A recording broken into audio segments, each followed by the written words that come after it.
Yəni try məsələlərinə baxaq. Birinci məsələdə nə deyirdi? Query on strings. Üç tip əməliyyat var bu məsələdə. Add a given string to the collection. Bir collection'umuz var, başlayaq boşdur, ora string artırırıq. Ask if there exists a group of key strings such that they have common suffix of length. Buna bir deyil, L olar yəni. Of length L. Remove I. Remove the string that was added in the ICE operation if the string is not already removed. Okay, it's kind that the ICE operation was an add operation. Okay, deməli add-lər eləyə bilirik collection'ımıza. Arada silirik hansısa add elədiyimizi və ya əvvəl silinmişdi, dəymirik, heç nə eləmirik. Bir də querylərimiz bu tiplədir. Hal-hazırda collection'da olan stringlər arasında elə KDN string var ki, onların L uzunluğu safiksi eyni olsun. Suffix də sonluq deməkdir. Try'nin nə özəlliyi vardı? Bizə demişik try prefix tree-dir, hansı ki, yəni stringlərin öndən eyni gəlirsə, eyni yerdə saxlayır onları. Dolayısıyla biz stringləri tərsində try-də saxlasaq, onda suffixlərinə görə eyni olanları saxlayır, yəni ortaq yerdə saxlayacaq. Deməli, try-də nə edə bilərik? Bir dənə try qurasıyıq, hansı ki, orada hər hansı bir noddan bir dəfə keçəndə oranın sayını bir dənə artıra bilərik. Yəni, buradan neçə dənə string keçdi deyə. Və silmə yenə sadədir. Əgər bir string silinməyibsə, prosto o stringi təzədən gəzib, onun keçdiyi pəsdən bir çıxacaq. Query-yə cavab verəndə nə edəcəyik? Query-yə cavab verəndə də həmən bizə lazımdır ki, L uzunluğu safiksi eyni olan ən azı KDN string olsun. Dolayısıyla bizdə bu try-imizdə, try özü bir tree-dir də elədir. Try-imizdə L-ci level'a baxsaq, L-ci level'da yerləşən nodlara, o nodların arasında elə bir dənəsi olmalıdır ki, onun count'u, yəni value'su K-dan böyük bərabərdir. Biz bunu try-də gəzib də tapa bilərik. Baxdım kodlarınıza, bəziləriniz elə yazmışsınız. Amma o koddan daha effektivi odur ki, o kod bu arada bilmirəm, kompleksini çox analiz eləmədim. Time limit də bəlkə verə bilər testlər güclü olsa. Daha yaxşı o olar ki, biz hər level'a görə qruplaşdırıb saxlayaq try-nin nodlarını. Yəni o nodlardakı value'ları bir setdə saxlaya bilərsiniz məsələn. Daha sonra həmən level'da K-dan böyük bərabər olan ədəd varmı? Bunu setdə loqa axtarıb tapa bilərsiniz. Ha? Hər level'ın ən böyüyünü, hətta o daha yaxşıdır. Heç setə də ehtiyac qalmır, düzdür. Yox, amma ən böyük saxlasaq, sonra silmədə update eləmək biraz çətin ola bilər. Çünki siləndən sonra böyük dəyişəcək. Kiçiləcəkdir. Ancaq add olsaydı, hə, olardı, amma delete də var deyə, əslində bəlkə də yenə də eləmək olar necəsə. Çünki delete eləyəndə count'u bir vahid kiçilir də nəyinsə. Bir texnikamız var da, əvvəlki məsələlərdən yazılsa, nəyinsə count'u bir vahid artıb kiçiləndə orada max'ı keep track eləmək olurdu, count'ların count'unu falan saxlamaqla da, amma əziyyətə girməyə dəyməz. Yəni, bu məsələdə adi hər level üçün set saxlayıb eləyə bilərsiniz, yəni log olacaq ekstra. Stringlərdə tərsinə ədə edirsiniz try-yə. Yəni, məsələn, burada elə eyni şey olur. Burada isə A, B, C, C, A kimi ədə edəcəksiniz. 2, 2, 2 nə deməkdir? İkinci tip query elə 2 dənə string varmı ki, sondan 2 simvolu eyni olsun? Var elə, məsələn, AB və ABA. ASSBA-nın ABA. Yes verir bu halda. Dolayısıyla bizdə elə bir ki, try belə bir şeydir. Bu 0-cı level'da dummy noddur.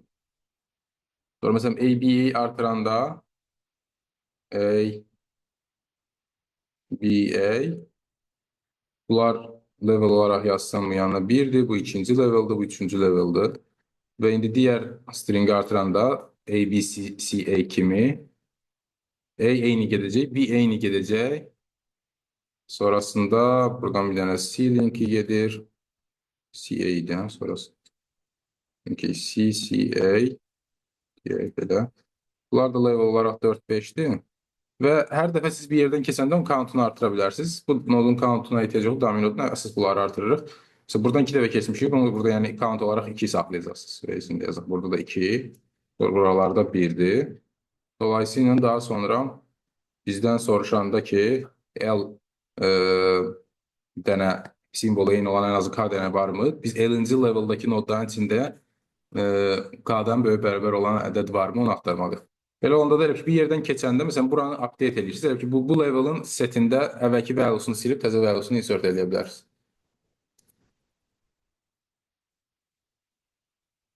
Belə. Maplə də edə bilərsiniz bu. Kim başa düşdü bu həlli? Nəsə sual varmı?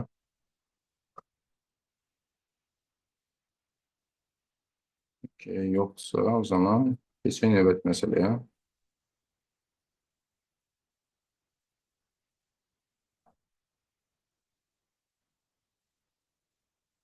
Series multiset. Deyir ki, başda bizdə bir dənə multiset var, hansı ki, orada bir dənə 0 var ədəd olaraq. Sonra 3 tip query gəlir. Plus x, x ədədini multisetə artır deməkdir. Minus x, bir dənə nüsxəsini x-in multisetdən sil deməkdir. Bu halda garanti edir ki, ən azı bir nüsxəsi var multisetdə. Bir də question x o deməkdir ki, bizə bir x ədədi verilir və biz elə bu setdə hal-hazırda mövcud olan elə bir y ədədi tapmalıyıq ki, x-lə o y-in x-oru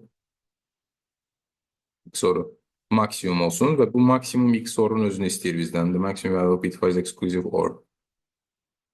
Bu da əslində keçən dərs mən izah elədiyim Train tətbiqlərindən olan, standart tətbiqlərindən olan şeylə bitlər üzərində. Sadəcə silmə, əlavə eləməni necə eləyə bilərsiniz try-də, yəni multisetdə. Orada da yenə count-dan istifadə eləyə bilərsiniz. Tutaq ki, bir ədədi 2 dəfə artırıbsızsa, o ədədin keçdiyi pəs boyunca, tutaq ki, belə bir pəs boyunca gedir bitlərə görə. Burada countlar olaraq 2 saxlanmış olacaq. Yəni bir ədəd 2 dəfə artırılanda, buradan 2 dəfə keçəcəkdir, 2 dəfə artıracaqsınız bu pəsi. Sonra bir dəfə siləndə prosto buranı azaldacaqsınız. Artırma azaltmanı bu şəkildə eləyəcəksiniz try-də. Nodların valuesunu plus plus minus minus eləyəcəksiniz. Sonra soruya necə cavab veririk? X-lə soru maksimum verən ədədi tapmaq üçünsə x-in bitlərinə baxırıq. Max bit position-dan başlayırıq. Burada ədədlər maksimum 19 ola bilər deyə, yəni 30 bitli ədədlərdir maksimum. Max bit position-dan başlayıb aşağıya doğru gedirik. X-dəki bit position həmən bit position-daki bit B-dirsə, onda biz try-də çalışmalıyıq ki, əksi olan şeyi tapıb gedək, əgər varsa əksi olan. Çünki əks bitlərin XOR-u 1 verir, elədir. Mümkün qədər XOR-un qiymətini böyük eləmək istəyiriksə, try-də ən böyük bit position-dan, yəni rootdan başlayıb gedəndə həmişə x-in həmən bit position-a uyğun bitinin tərsini getməli, əgər varsa. Yoxsa məcbur eyni olana gedəcəyik və bu məntiqlə getdikcə ən böyük XOR verəni tapırıq. Okey. Bir də burada məsələn nəyinsə siləndən sonra düzdür, try-dən silməyəcək, o nod try-də qalacaq, amma count-u sıfıra düşəcək. Dolayısıyla bir şeyin count-u sıfıra düşübsə, o nod əslində, yəni oradan keçməməsi, o element yoxdur. Kim başa düşür bu məsələnin həllini? Kiminsə sualı varsa verə bilər. Okey, yoxsa bunda keçək. Kifayət qədər sadədir. Bu kontekstdə çox çətin məsələ yoxdur. Aşağı yuxarı hamısı belədir.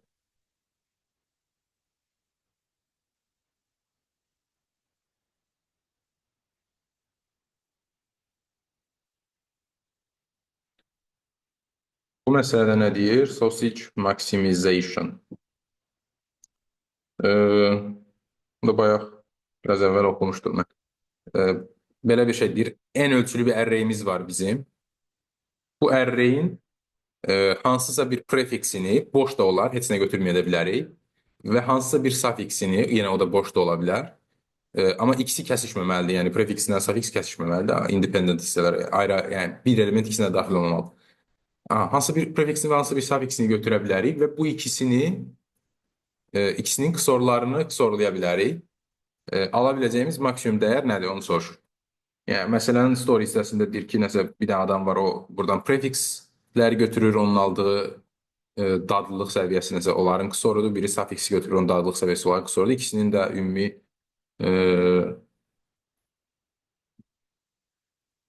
pleasure nəsə, bu ikisinin aldığı dadlıq səviyyəsinin ya da pleasure'ların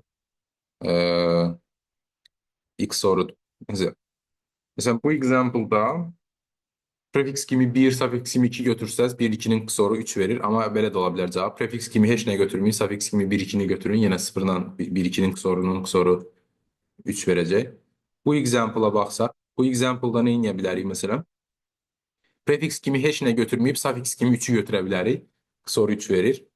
Və ya prefix kimi 1, 2-ni götürüb, suffix kimi heç nə götürməyə bilərik, o da 3 verir. Başqa cür götürsək 3-dən yaxşı olmur. Bu example-da da hər hansı birini prefix və ya suffix kimi götürüb, digərini boş götürəcəyik, min. Onda min əldə edirik. Bu məsələdə əslində eyni texnikadır. Əgər array-in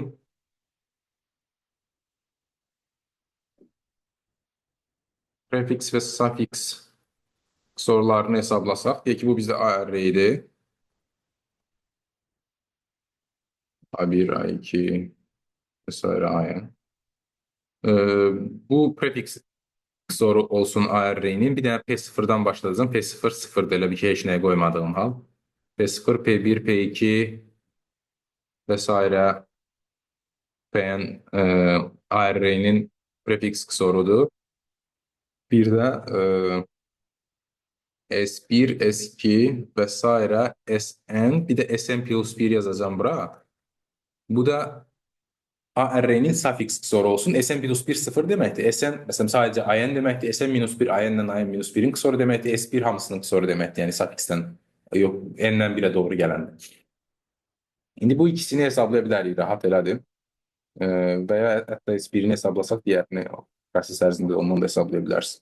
İndi bizə nə lazımdır? Bizə lazımdır ki, hər hansı bir prefixlə hər hansı bir suffix arasındakı maksimum XOR. Belə bir şey eləyə bilərsiniz. Məsələn, gəlin suffixlərə görə tutaq ki, axtaraq. Bu suffixlə, bu suffixi götürmək istəsəm mən, prefix olaraq o ilə nəyi götürə bilərəm? O ilə prefix olaraq ancaq P0-ı götürə bilərəm də elədir. Çünki qalanını götürsəm kəsişmə var. Çünki S1 hər şeyə əhatə edib, ondan P0 ancaq götürə bilərəm. Və ya məsələn, S2 suffixi ilə hansıları götürə bilərəm prefix seçimi olaraq? P0 və ya P1-i götürə bilərəm, başqasını götürə bilmərəm. Dolayısıyla mən buradan try-yə artıra gedəcəm, bu ədədi əd eləyəcəm, elə ki P0-ı əd eləyəcəm try-yə. Daha sonra baxacam ki, try-də olan ədədlərdən S1 ilə maksimum XOR verən nə var? Bunu tapsam, yəni S1 kimi, suffiximi S1 kimi götürsəydim, o halda olan optimal cavabını tapmış olacağım. Sonra try-yə P1-i əd eləyəcəm. Bu ikisi artıq məndə try-də var. Sonra S2 ilə try-də maksimum XOR verən ədədi tapacağım. Bu zaman prefix kimi S2-mi götürsəydim, ala biləcəyim ən yaxşı cavab nə olardı, onu tapmış olacağım. Belə-belə davam edəcəm. Sonra yəni P2-ni try-yə əlavə edəcəm. Sonra burada S3 ilə baxacam ki, əvvəl əlavə olunmuş try-də olan P0, P1, P2-dən hansı o ilə maksimum XOR verir. Bu da yenə standart bir də ədədlə try-də olan ədədlərdən hansı maksimum XOR verir, bu texnikanı tətbiq eləməkdir. Okay. Bu texnikanı necə tətbiq edirdik? Tutaq ki, siz x ədədi ilə, s ədədinə x deyim də, try-də olan ədədlərdən hansının maksimum XOR verdiyini tapmaq istəyirsinizsə, bayaq ki, məsələn, əlinə gəldi. X-in maksimum bit positionına başlayıb gedirik. O ilə əks olan bit varsa ora gedirik. Çünki böyütməyə çalışırıq XOR-u. Yoxsa məcbur eyni olan varsa ora gedirik. Eyni olan varsa ora gedirik. Yəni, ikisindən biri olacaq mütləq onsuz da. Ədəd varsa bizim try-imizdə. Burada da P0 başda artırdığımıza görə ədəd var həmişə. Okay, bura qədər gedib bunu eləyirik. Və ümumi hər dəfə tapdığımız maksı bizim cavabımız. Şimdi başa düşdü? Əlli. Nəsə sual var mı?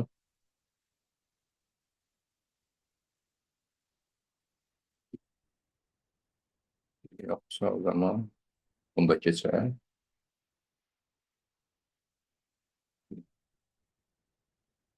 Bu məsələdə nədir?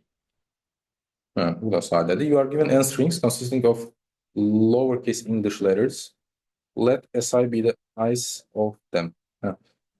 N dənə string verir. Si birincisidir və deyir ki, bu stringlər üçün LCP-ni belə define edir. Longest common prefix. SCP XY stringlərinin longest common prefixini verir. Yəni adından görünür kimi ən uzun ortaq prefixini. Hansı ki, try bu tip informasiyanı try-də rahat tapa bilərik. Və bizdən deyir ki, hər i stringi üçün o ilə LCPC maksimum olan başqa bir stringin özünü yox, stringin özünü yox, nə istəyir? LCP-nin özünü istəyir. Yəni maksimum eyni gələn hansı uzunluqlu bir string var. Dolayısıyla bu da sadədir. Bütün stringləri try-ya artırın. Daha sonra hər string üçün cavabı tapmaq üçün təzədən bir kruq o stringi try-da gedin, keçin üstündən və hər stringi try-ya artıranda yenə nodlarda count eləyəcək. Aha, indi stringi gəzib cavabı tapmaq istəyəndə əgər nodun value'su birdən böyüksə, o demək ki, o noddan ən azı 2 dəfə keçilib. Yəni o demək ki, oradan bu stringdən alıb başqa bir stringdə keçib. Belə olan nod olduğu müddətcə davam edin. O elə nod yoxdursa artıq daha yəni ən son elə olan nod hansı idisə, ən uzun LCP ora qədərdir. Ondan sonra tək bu string özü davam eləyir deməkdir. Okay. Bunu da bu şəkildə implement edə bilərsiniz. Nəsə sual varmı? Ha. Sini silib prosta orada count'un 1 olmağına baxacaqsan da onda. Mənasız da 2 olduğuna baxıb boş yerə dəzən silib dəzən artırmaqdansa bir kruq hamısını belə daha rahatdır məncə. Bir kruq hamısını artırıb count eləyirsən. Hansı yerdəki say birdən böyükdür, demək ki, oradan 2 dənə şey keçib ən az. Amma o cürlü şeylər denemək olar, böyütmək, silib dəzən artırmaq.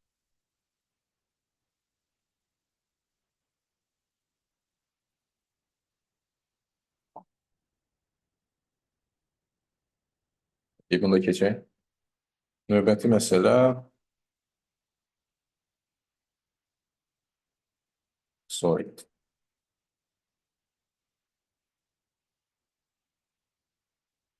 Given an array of n integers and a number x, your task is very simple. You have to find a subarray. Boş olmamalıdır. Whose XOR is maximum with x. The maximum with x. Let's say the subarray is a max subarray. You have to print XOR value of max subarray.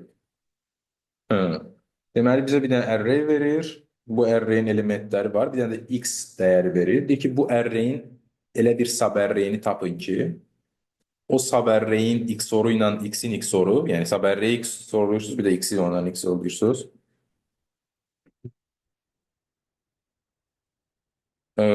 Bu dəyər maksimum olsun və bizə həmən bu dəyərin özünü yox, subarray'in XOR'unu istəyir. Həmən o, yəni x ilə maksimum verən, x ilə XOR'u maksimum verən subarray'in XOR'unu istəyir. Okey. Bu da yenə eyni məsələdir əslində. XOR tipli məsələlərlə nə edə bilərsiniz? Ümumiyyətlə, subarray XOR-dan söhbət gedirsə, subarray XOR-u biz həmişə iki elementin XOR-una nə ilə gətirirdik? Prefix XOR-ları hesablamaqla arraydə. Birinci verilmiş arrayın prefix XOR-larını hesablayasıyıq. İndi əlimizdə deyək ki, prefix XOR-lar var artıq. Prefix XOR-lar olanda P0-dan mən başlayacağım. Çünki bir dənə başda 0 qoyuruq həmişə. P0, P1 və s. Pn. Bu bizdə prefix XOR-lardır. İndi mən tapmaq istəyirəm ki, İndi məsələ buna gəlib. Burada elə iki indeks götür ki, PI və PJ. PI XOR PJ XOR X maksimum verən belə bir şey tap. Və bizə lazımdır bu XOR hissəsini tapmaq. Amma biz əslində cavab olaraq birinci bunu tapıb, sonra onu X ilə XOR-layıb cavabı tapasıyıq, elə daha rahatdır. Bu məsələdə nə edə bilərik? Eyni triki işlətmək üçün. Hansı ki, məsələn, sadəcə bunu tapmaq olsaydı məsələ, bunu bilirik də elədir. Maksimum PI XOR PJ, yəni maksimum subarray XOR-u tapmaqdırsa məsələ. Bu məsələ maksimum subarray XOR-u tapmağa necə gəlir sizcə? Eyni məsələyə. Prefixləri götürmüşük zaten. İki elementin XOR-u. İki element XOR-u maksimum verən elə iki elementi tapmağa necə gəlir məsələ? Bir də çünki burada bir də ekstra X var da. Yəni əslində bütün array X-lə, bütün array yox, elementi artırırıq, məsələn P0-ı, daha sonra P1-i axtarmaq istəyəndə, yəni P1 ilə nəyin XOR-u əvvəl artırdıqlarında nəyin XOR-u maksimum verir tapmağın yerinə P1 XOR X-lə nəyin XOR-u maksimum verir, onu axtaracam. Sonra amma P1-in özünü try-yə əldə edəcəm. İndi məsələn try-imdə P0-dan P0, P1 müəyyən bir P2-yə qədər elementlər var məndə try-də. İndi bu elementlərin hamısı ilə növbəti P2 plus 1 gəlir də. P2 plus 1-i xorlayanda bir də x-i xorlayanda maksimum verən ədədi tapmağım üçün mən try-da P2 plus 1 xor x-in axtarışını edəcəm. Yəni o ilə maksimum xor verən şeyi axtarmağa çalışacağım try-da və tapacağım. Dolayısıyla belə olanda mən yekunda nəyi tapmış oluram? Yekunda maksimum P-yi xor PJ xor x-i tapıram.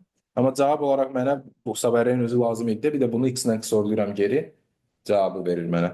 Yəni bunu bir dəfə də x-lə xorlayanda bu mənə P-yi xor PJ-ni verəcək. Kim başa düşdü bu məsələ həllini? Nəsə sual varsa verə bilərsiniz.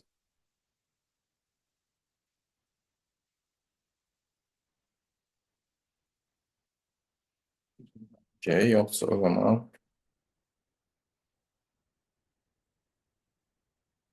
bunu da keçək.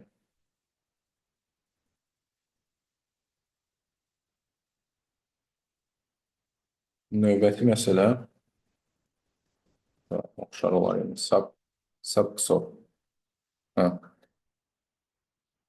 Straightforward question. Given an array of positive integers, you have to print the number of subarrays whose XOR is less than k. Okay, yəni neçə dənə subarray var ki, orada XOR-lar k-dan kiçikdir. Subarray yenə bildiyiniz 2 elementə gətirə bilirik, prefix XOR saxlamaqla. İndi məsələ nədən ibarətdir? Neçə dənə cütlük var ki, arraydə, onların XOR-u nədir? K-dan kiçikdir. Burada nə edəcəksiniz? Burada da deyək ki, ədədləri bir neçə də ədəd artırmışsınız hal-hazırda try-imizə və indi yenə də prefix array-indən söhbət gedir. P-yə qədər artırmışıq.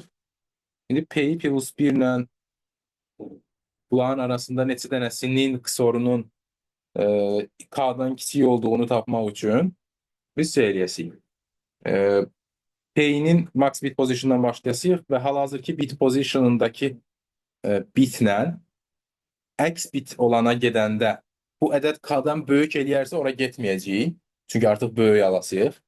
Onu da necə tapa bilərik? Böyük eləyəcək yoxsa kiçik eləyəcək? K-nın uyğun bit position-una baxmaqla, K ilə müqayisə eləməklə. Yox, əgər ki həmən bit position-a gedəndə K-da da həmən bit position 1-dirsə, ora gedə bilərik. Və ya P plus 1'in bit position'dan eyni olan bit position'a baxandaysa, P plus 1 bit position'dan eyni olan bit position, əgər K-da o bit position 1-dirsə, eyni olana gedəndə artıq kiçik bir şey alırıq da elədir. Çünki K-da o bit position 1-dir. İndiyə kimi eyni gəlmişik K ilə. İndiki bit position K-da 1-dir, amma P plus 1 ilə əvvəldə götürəcəyim ədəddə həmən bit position eynidir deyə sonra 0 verəcək. Demək, daha kiçik ədəd alınacaq. Demək, bu sub-tree'də olan bütün şeyləri saymalıyam. Dolayısıyla mən sub-tree'də də neçə dənə şey olduğunu saxlamalıyam. Tray ədədləri əd elədikcə hər noddan neçə dəfə keçdiyim deməkdir bu. Bir noddan neçə dəfə keçirəmsə, onun sub-tree'sində o qədər ədəd var deməkdir. Okay. Deməli, K-nın bitlərinə görə hərəkət edəcəyik. K-nın biti 1 olanda biz P plus 1 ilə biti eyni olan sub-tree'ni toplayasıyıq. P plus 1 ilə biti əks olan sub-tree'yə isə rekursiv olaraq gedəcəyik. K-nın biti 0 olandaysa, uyğun bit position'ı, onda deməli P plus 1 ilə biti fərqli olana gedə bilmərik. Çünki ora getsək böyük ədəd alınacaq artıq. Çünki K-da ora 0-dır, amma bu ədədlərin XOR-unda 1 alınacaq. Məcbur eyni olana getməliyik. P plus 1 ilə biti eyni olana gedəcəyik rekursiv. Yəni belə olanda həmişə ya bir qanada toplayırıq, digər qanada gedirik, ya da bir qanada heç nə eləmirik, digər qanada gedirik. Həmişə bir qanada gedirik, birini ya toplayırıq, ya toplamırıq. Belə olanda ümumi, yəni kompleksli olaraq log-n-dən bitdən keçəcək. Try-da da hər hansı bir bit yaranmayıbsa, orada da proses dayanır. Kim başa düşdü bu məsələnin həllini? Nəsə sual varmı? Bu məsələlər hamısı eyni tipdə həll olunur da. Yəni kiçikdir K verəndə, böyükdür K verəndə, böyük bərabər K versə, kiçik bərabər K versə, bunların hamısı oxşar tərzdə həll olunur. K-nın bit pozisyonlarına görə qərar verirsiniz ki, K-nın və bu P plus 1-in bit pozisyonlarına görə qərar verirsiniz ki, ha tərəfə gedəsiniz.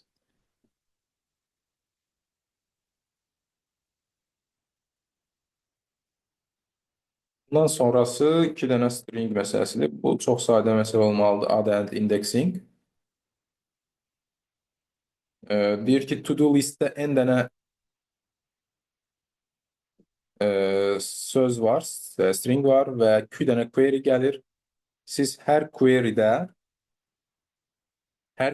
verilmiş sözün, yəni querydə verilənin bu e, n dənə sözün arasında neçə sözün prefiksi olduğunu tapmalısınız. Dolayısıyla elə əslində məsələnin cavabı nədir? Yəni query'nin cavabı nədir? Bu şeyləri try-i artıranda, daha sonra bunu try-da axtaranda gəlib axırıncı nodda qalanda həmin nodun dəyəri, yəni count eləsəz, hər stringi artıranda, hər keçdiyiniz nodu count eləsəz, cavabı odur. Yəni cat burada 2 dənə şeydə rast gəlinir. Dolayısıyla məsələn bu sözü və bu sözü artıranda T nodundakı value 2 olacaq. Sonra cat-i axtaranda T nodundakı value verəsiz. Sadədir. Yəni ki, bunu rayı başa düşmüşsünüzsə, çətin olmaz anlamaq. Axırıncı məsələdə əslində keçən dərs danışdığım məsələdir. Bunu niyə amma bir nəfər yazır? Bir nəfər mən özüm yazmış. Niyə heç kim yazmayıb? Buna girişdiniz. Bir nəfər 47 dənə. Neçə də həll atıb? Kim yox? 30 neçə dənə, 39 dənə. Əkbər həll atıb. Əkbər həmişəki performansdır. Bu 90 neçə dənə, 30 neçə dənə. Sən də 4 dənə atmısan.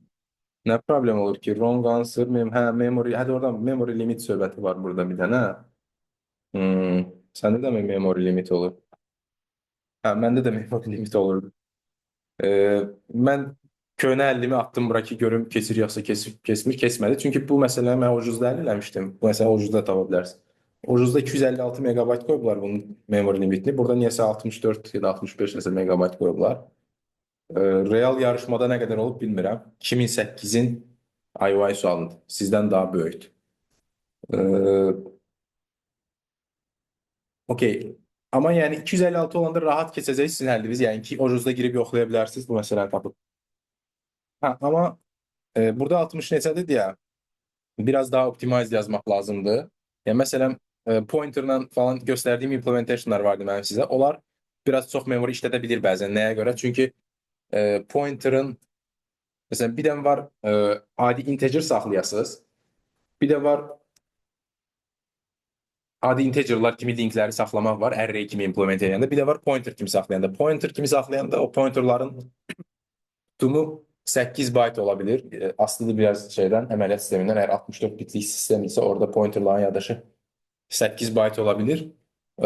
Yəni dolayısıyla 2 dəfə daha çox memory istifadə edə bilər ona görə əgər pointerların yaddaşı 8 byte olacaqsa. Hə, ona görə də işte sadə implement demək lazımdır. Bu məsələdə əslində memorini özünüz hesablaya bilərsiniz. Yəni bura baxsaq ki 65 megabaytdır. Görək sadə implementationda nə qədər memory işlədəcəyik. 25.000 dənə deyir ki, bizə string verə bilər və 25.000 dənə stringdə hər birinin də uzunluğu 1-dən 20-yə kimidir. Yəni maksimum 20-dir. Onda maksimum simvol sayımız nə qədər olur? 25.000 vur 20, 500.000. 500.000 simvolumuz ola bilər.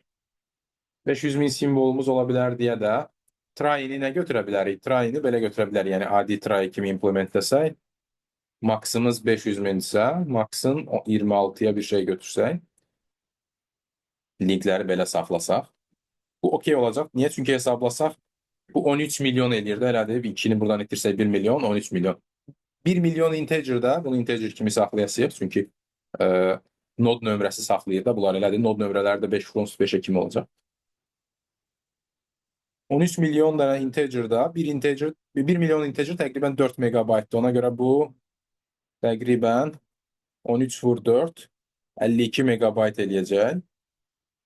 Ekstra nəyə ehtiyac var? Bir-iki dənə də şey ehtiyac var, amma onlar xırda memory tutacaq.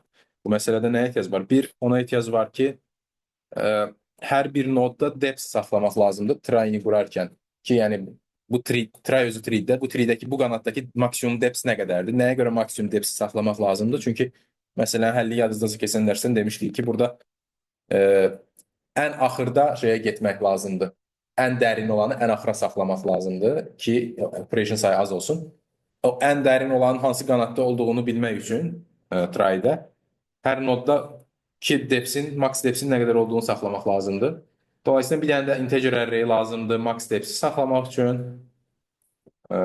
Max depth Bu max ölçülüdür. Bu çox bir yaddaş tutmayacaq. 2 megabayt falandır. Amma hətta bu max depth-i saxlayanı siz istəsəz int 8 də edə bilərsiniz. Int 8. Int 8 nədir? 1 baytlıq integerlardır. Yəni ancaq 208 və yaxud da 208 yox, Cyan olsa 207-yə qədər ədər saxlaya biləcək. Yəni 120 neçəyə qədər. Amma bu okeydir. Çünki bizdə bu məsələdə deyir ki, stringlərin uzunluğu ən çox 20 ola bilər. Ona görə yəni max depth ən çox 20 ola bilər. Daha balaca yer tutsun deyə belə edə bilərsiniz. Düzdür, bu çox xırda bir optimizasiya olacaq. Çünki əsas memory burada gedir. 26 vur max var. Burada sadəcə max. Amma məsələn belə şeylərdə bəzən istifadə edib memorinizi optimizlaşdıra bilərsiniz. Məsələn, bəlkə belə bir array olsaydı hansısa məsələdə, hansı ki bunun dəyərləri çox kiçik intlərdir. Bunu int eləməyin yerinə int 8 eləsəz 4 dəfə memorini yaxşılaşdıra bilərsiniz. Amma bu məsələdə olmaz çünki 5 frons to 5 dəyərinə qədər qalxa bilər təqribən. Okay, bir dənə də şey saxlamalısınız, boolean. Ona da mən isEnd deyirəm. IsEnd də nəyi göstərir? Yəni hər hansı bir nodun hal-hazırki hansı bir sözün end nodu olub olmadığını. O da nə üçün lazımdır? Çünki hər hansı bir söz bitəndə bu məsələdə print əmri deyilir. Onu bilmək üçün ki, söz bitir yoxsa yox. Belə. Okay, memory limitdən qaçmaq üçün bunu eləyə bilərsiniz. Məsələn, bu məsələnin həlli ilə bağlı nəsə sualınız varsa verə bilərsiniz. Ki, yəni bu şeyi necə çıxartmaq olar ekrana və ya başqa hissəsi ilə bağlı. Ekran necə çıxardacaqsınız? Gəlin, məsələn, bu example üstündə baxaq. Məncə, bu example üstündə baxsaq, rahat başa düşəsiniz. Birinci, try add eləmə prosesini göstərək. Try ilə belə bir şey eləyəcəksiniz. Normal bir dənə dummy nodumuz var başda. 0 nömrəli noddur bu. Və daha sonra, məsələn, print sözünü deyək ki, artırırıq. Nə elədik? B, R. Bu arada bir noddan keçərkən o nodda maksimum depth hər dəfə update eləyəcək. Məsələn, bu səfər hal-hazırda print sözünü artırır. Elədir. Print sözü neçə uzunluqludur? 5 uzunluqlu elədir. Buradan da ilk dəfə keçiriksə, zaten burada başqa şey olmayıb əvvəl. Elə print olub da, elədir. Bu nodun içində 5 saxlayırıq. Yəni, buradakı max steps 5. Max steps dediyim, yəni stringin, buradan gələn stringin uzunluğu, bu pəsdən keçən 5 uzunluqludur. Yəni, uzunluq. Sonra R-da da 5 saxlayırıq. Print. I-də də 5 saxlayırıq. N və T. Bu hamısında 5 saxladıq. İndi nə edirik? Növbəti string artırırıq. Z-ni artıranda belə gələcək. Bu da 3 uzunluğu. 3.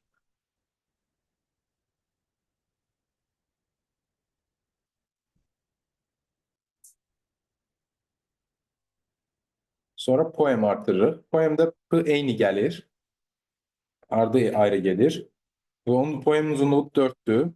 Buranı update edəcək, amma dəyişməyəcək. Çünki 5 daha uzundur. Burada amma 4 saxlayacaq. Buradan keçən 4 var. P, O. 4 var. Burada da 4 var mı? İndi belə bir try'miz var. Bu 3'də elədir. İndi bu 3'də bizim məqsədimiz nədir?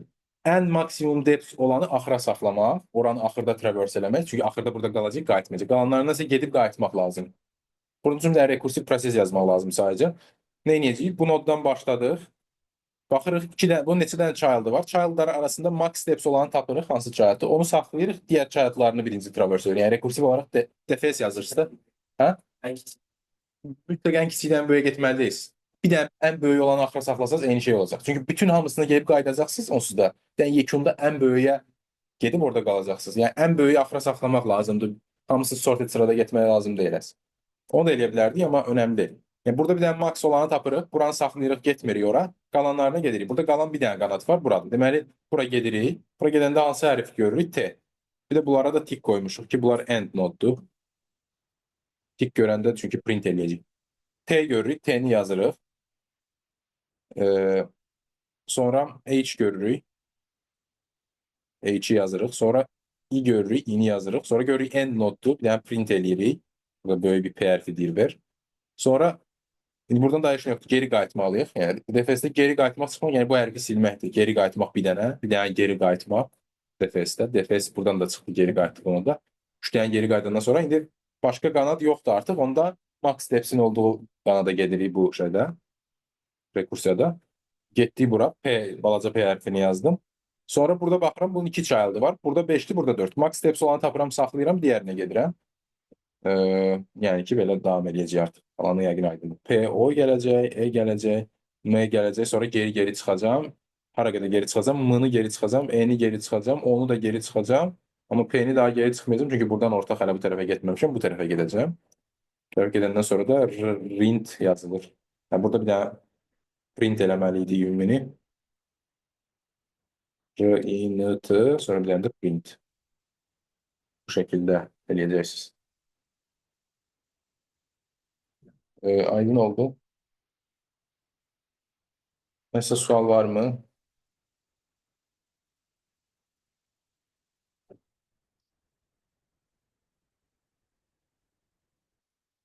Okay.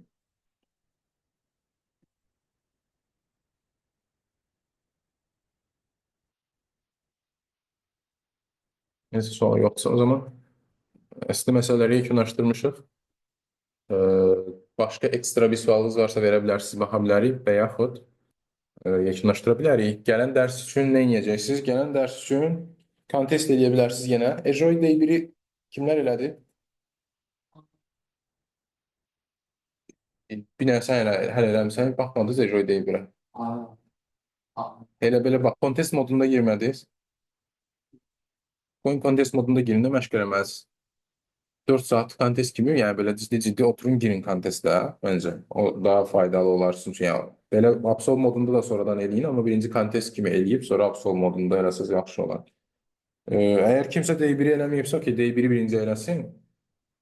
Ekstra kim D1-i eləyibsə, yəni D1-i kontest kimi eləyibsə, mütləq D3-ünü də Absol eləyib bitirəsiz, D2-ni eləsin. Okay.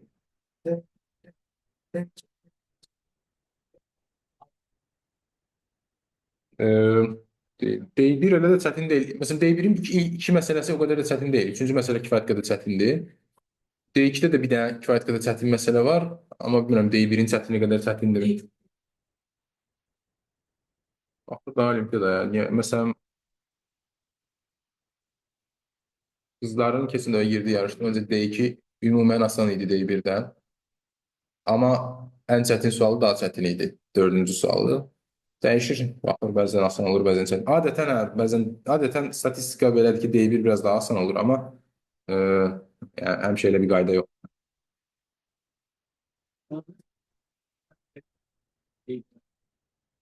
Bilmirəm dəqiq, yox, elə bir şey olmayacaq. Yəni, tərsinə də ola bilər, belə təqribən eyni çətinlikdə ola bilər.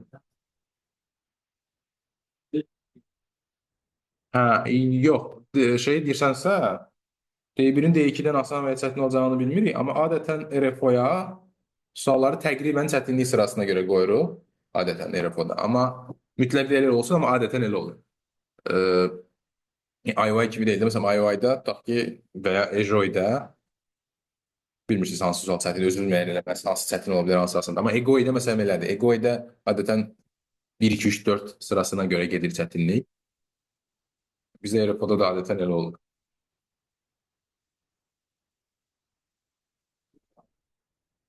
Okey, gəlin yekunlaşdıraq o zaman.